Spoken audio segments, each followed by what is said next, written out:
हाँ तो फ्रेंड्स, स्वागत है आप लोगों का ज्योतिराज मैथ मस्ती चैनल में। ठीक है, यानी कि आज हम लोग पढ़ेंगे रीजनिंग। ठीक है, रीजनिंग के क्वेश्चंस पढ़ेंगे, यानी कि ये सब एग्जाम में जो पूछते हैं ऐसे तो क्वेश्चन पूछा जाता है। ठीक है, रीजनिंग का क्वेश्चन बहुत महत्वपूर्ण होता है, आप लोग ये पढ़ना बहुत जरूरी है। ठीक है, तो इसमें मतलब एक पहला क्वेश्चन है, निम्न में से लुप्त संख्या ज्ञात कीजिए। लुप्त यानी कि जो ये खाली स्थान है उसी का संख्या क्या करना है, ज्ञात करना है। तो यहाँ पे क्या रहेगा? ठीक है, तो इस क्वेश्चन को हम लोग कैसे हल करेंगे? अब दिया है 9, 6, 45, 12, 7, 95, 8, 3, इस क्वेश्चन मार्क यानी कि यहाँ पता लगाना है। तो हम लोग कुछ भी करेंगे, यानी कि पहले हम ऐसा क्या करेंगे कि यहाँ पे 45 आ जा रहा है, 9 और 6 का क्या करेंगे, यहाँ पे 45 आ जा रहा है, 12, 7 का क्या करें कि 95 आ जा रहा है ना, तभी तो इसका आंसर मालूम चलेगा। तो हम लोग जोड़ मान लीजिए मल्टीप्लाई कर रहे हैं, 6 9 54, तो 54 नहीं आ रहा है, यहाँ पे आ रहा है नहीं ना आ रहा है, तो यहाँ पे भी नहीं आएगा, आएगा नहीं ना आएगा, 12 से भी नहीं होगा, नहीं होगा। तो अब हम लोग क्या करेंगे, इस क्वेश्चन में हम लोग क्या करेंगे? ठीक है, तो ऐसे क्वेश्चन में हम लोग पहले इसका स्क्वायर निकालें, यानी 9 का स्क्वायर। 9 का स्क्वायर कितना होता है? 81।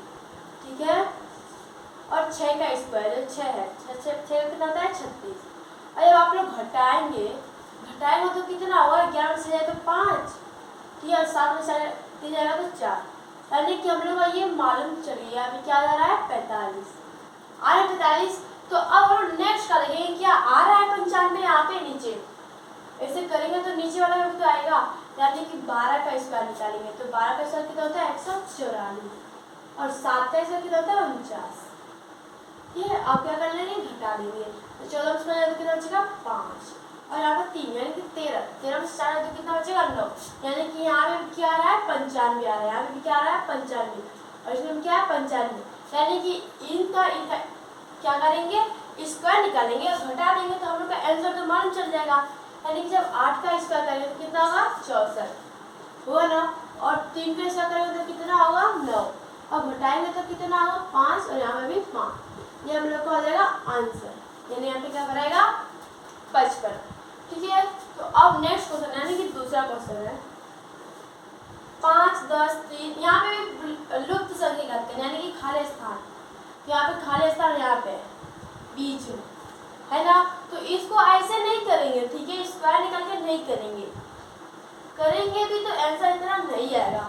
5 का स्क्वायर करेंगे तो कितना होगा? 25, और 10 का स्क्वायर 100 तो भी नहीं होगा, क्या हुआ? नहीं होगा वैसे। तो इसमें क्या करेंगे? ऐसा क्या करें, 5 और 3 का क्या करें कि यहाँ पे 10 हो जाए। 5 और 3 का क्या करें कि यहाँ पे क्या हो जाए? 10 हो जाए, क्योंकि बीच में तो खाली स्थान को मान निकालना है, यानी कि 5 और 5 का क्या करें कि यहाँ पे 6 हो जाए, है ना। हम लोग जोड़ेंगे भी, 5 और 3 तो 8 होगा, 10 तो होगा नहीं। वैसे यहाँ पे भी जोड़ेंगे तो 5 5 10 हो जा रहा है, 6 तो होगा नहीं। तो इसमें हम लोग क्या करेंगे? ठीक है, और हम लोग ऐसे भी जोड़ते हैं 5 और 5 तो भी कुछ भी नहीं होगा, होगा नहीं होगा ना।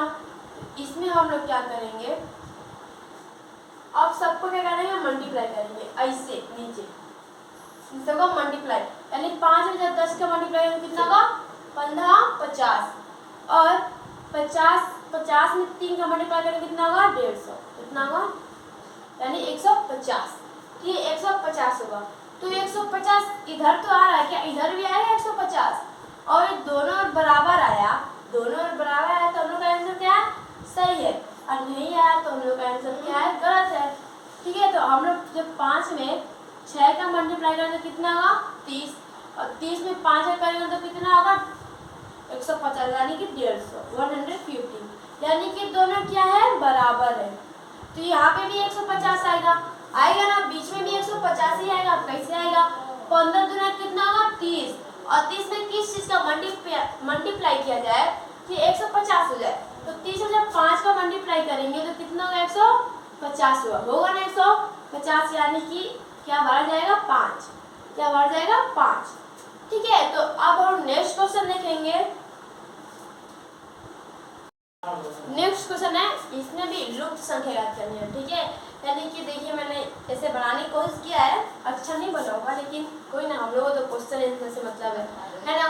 तो यानी कि इसमें क्या है हम लोग को यहाँ पे लुप्त संख्या कहते हैं, यानी कि यहाँ पे कौन सी संख्या होगी। तो ये यानी कि ये सब का समझा दिया है और इसका कुछ दिया है, ठीक है ना। तो ये सब रीजनिंग की क्वेश्चन है, बहुत मजा आता है सॉल्व करने। तो करते हैं।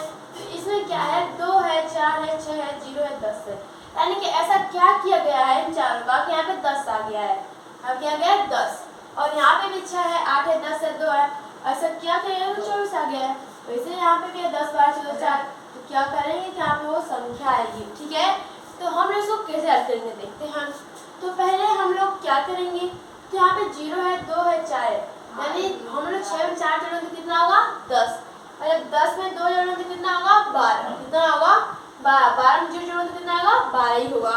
तो हम लोग यहाँ पे लिख लेंगे 12, 12 तो हो रहा है, अब बीच में तो 12 नहीं आ रहा है, लेकिन हम लोग लिख लेते हैं 12, ठीक है। अब देखते हैं कि अगले क्वेश्चन में भी कैसा आता है। तो यहाँ पे सब लोग को जोड़ लेंगे, ठीक है, यानी कि 10 और 8 तो 10, यानी 10 10 20, 20 है 26, कितना हो रहा है 26। देखिए ये तो 2 तो क्या रहा है बढ़ते जा रहा है, यहाँ पे भी 2 बढ़ा यानी कि 10, और यहाँ पे भी 2 बढ़ा यानी 26 हो गया। यानी कि हम लोग घटा देंगे जब 2 हम लोग क्या कर देंगे माइनस, तो कितना आ रहा है 10 आ जा रहा है, कितना आ जा रहा है 10 आ जा रहा है। यानी कि हम लोग का ऐसे करेंगे, यहाँ पे भी 2 घटाएंगे तो कितना आ रहा है 10। तो इस क्वेश्चन को बिल्कुल वैसे ही करेंगे, यानी कि हम लोग सबको क्या कर लेंगे ऐड कर लेंगे, ठीक है। तो 10 20 30 है ना, 30 और सारे जोड़े तो कितना होगा 40 होगा, कितना होगा 40, और 40 में से क्या घटाना है 2, जब 2 घटाएं तो कितना होगा 38 यानी 38, यानी कि हम लोग खाली के स्थान पे क्या भराएगा 38, हम लोग का हो जाएगा आंसर, ठीक है। तो अब नेक्स्ट क्वेश्चन देखेंगे। अब नेक्स्ट क्वेश्चन यानी कि 14 क्वेश्चन है। ये क्वेश्चन अक्सर एग्जाम में पूछे जाते हैं, ठीक है। रीजनिंग क्वेश्चन तो बहुत ज्यादा, आप लोगों को ये सब सीखना पड़ेगा, ठीक है। तो यानी कि 14 क्वेश्चन है 3:30 संबंधित 7 क्वेश्चन, यानी कि यहाँ पे क्या होगा, ठीक है। तो ऐसा क्वेश्चन में आप लोगों को ये क्वेश्चन बहुत ध्यान से देखना होगा, जब बैठी से बहुत आप लोगों को समझ में आ जाएगा, ठीक है। फोकस यहाँ पे रखिए, यानी कि ऐसा क्या कहेगा कि यहाँ पे 30 हो गया है। तो पहले हम लोग 3 का स्क्वायर, 3 का क्यूब करेंगे, 3 क्या करेंगे क्यूब, 3 का क्यूब करेंगे, फिर प्लस जब हम लोग 3 इसी में ऐड करेंगे, जो संख्या है उसी क्या करना इसी में ऐड, ठीक है। तो इसका हम लोग मान पहले क्या करेंगे, इन सबको क्या पहले मान के तो कितना होगा, ठीक है। यानी कि 3 का क्यूब कितना होता है, यानी कि 3 का क्यूब का मतलब क्या होता है 3 गुणा 3 गुणा 3, यानी 3 3 लिखे 9 9 23 27, यानी कि इसका मान कितना होगा 27, और 27 में 3 जोड़ो तो कितना आ रहा है 30 आ रहा है, कितना आ रहा है 30, यानी कि इतना तो आ रहा है। अब 7 का मान निकालना है, यानी कि 7 क्या कर देंगे क्यूब कर देंगे, 7 का क्यूब प्लस क्या जोड़ेंगे 7 जोड़ेंगे, क्या जोड़ेंगे 7, 7 ही संख्या जोड़ेंगे ना, 3 नहीं जोड़ेंगे, क्या जोड़ेंगे 7, यानी कि 7 के मतलब क्या होगा 7 क्यूब का मतलब 7 गुणे 7 गुणे 7, यानी कि 7 7 49, और 49 7 कितना होता है 343, यानी कि 343 प्लस 7, इसका मान कितना हो जाएगा 350, यानी का हो जाएगा आंसर, ठीक है। तो अब हम नेक्स्ट क्वेश्चन देखेंगे। 5वां क्वेश्चन दिया है, निम्नलिखित संख्या श्रेणी में एक संख्या अन्य संख्याओं की व्यवस्थाओं, ठीक है, व्यवस्थाओं का अनुसरण नहीं करती है, उस संख्या को ज्ञात कीजिए। ये उस संख्या को क्या करना ज्ञात करना, यानी कि इसमें क्या कह रहा है, कह रहा है कि इसमें कोई भी संख्या, कोई ना कोई एक संख्या क्या है गलत है, एक संख्या क्या है गलत है, वहाँ पे आंसर क्या है गलत आया है। तो इसको हम लोग कैसे ज्ञात करेंगे, तो ये है ना थोड़ा सा हार्ड क्वेश्चन, इसको हम लोग कैसे क्वेश्चन को ज्ञात करेंगे। 1 दे दिया है, 2 दिया है, 5 दिया है, 14 दिया है, 28 दिया है, 124 दे दिया है। तो ऐसे क्वेश्चन को हम लोग कैसे ज्ञात करेंगे, तो पहले हम लोग सिर्फ 3 का इन सब में क्या करना है मल्टीप्लाई करना है और घटा देना है। 3 का मल्टीप्लाई करते जाइए और घटाते जाइए, 3 का मल्टीप्लाई करते जाइए और घटाते जाइए, तो हम लोग का आंसर पता चल ही जाएगा। तो देखिए कैसे, जब 1 में 3 का मल्टीप्लाई करेंगे, पहला क्या है 1 है, जब 1 में 3 का मल्टीप्लाई करेंगे तो कितना होगा, यानी 1 गुणे 3 कितना होगा 3, ठीक है। तो अब एक क्या है कौन सा अंक है 2 है, तो इसमें से 2 नहीं घटा देंगे तो कितना आएगा, कितना आएगा 1 आएगा, 1 आएगा ना। अब अगला है, अब अगले में क्या है 2 है, ये 2 है ना, तो 2 में क्या कर देंगे 3 का मल्टीप्लाई कर देंगे तो कितना होगा 6, कितना होगा 6, 6 में से अगला क्या संख्या है? तो क्या है? 5। तो 5 लगा देंगे, घटा देंगे, कितना बचेगा? 1। क्या बचेगा? 1। ठीक है, तो अब 5 में किसे गुणा करेंगे? 3 का। किसे करेंगे? 3 का। तो कितना होगा? 15। ठीक है, और 5 है कौन संख्या है? 14। तो क्या कर देंगे? घटा देंगे, कितना बचेगा? 1। कितना बचेगा? 1। ठीक है, अब नेक्स्ट क्या है? क्या है? 15। क्या है नेक्स्ट हम लोग का? 14 है ना? 14। तो अगला क्या लिख देंगे? 14 और गुणे 3 करेंगे ना?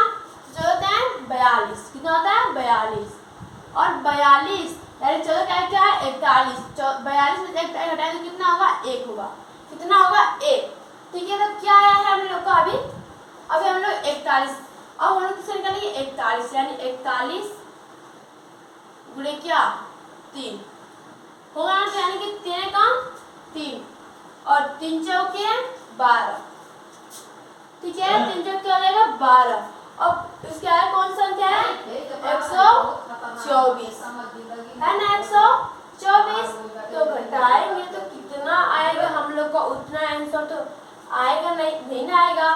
41 में 3 मल्टीप्लाई करेंगे और 124 जब 124 का कुछ बड़ा है, 123 है। अब घटाएंगे तो हम लोग का तो उतना तो होगा नहीं, यानी कि 123 के बराबर तो आएगा नहीं 124, नहीं ना आएगा। यानी कि कौन सी संख्या अलग है? तो 124 है। कौन सी संख्या अलग है? 124। ठीक है, ये हम लिखा हो जाएगी आंसर। होगी ना आंसर? क्यों? क्योंकि सबके लास्ट में क्या आते जा रहा है? 1 आते जा रहा है, 1 आते जा रहा है, आते जा रहा है ना। और इन सब के लास्ट में जा रहा है? नहीं आ रहा है। आ रहा है? नहीं आ रहा है। ठीक है, तो अगर यदि आपको मेरी ये वीडियो अच्छी लगी हो तो अपना क्यों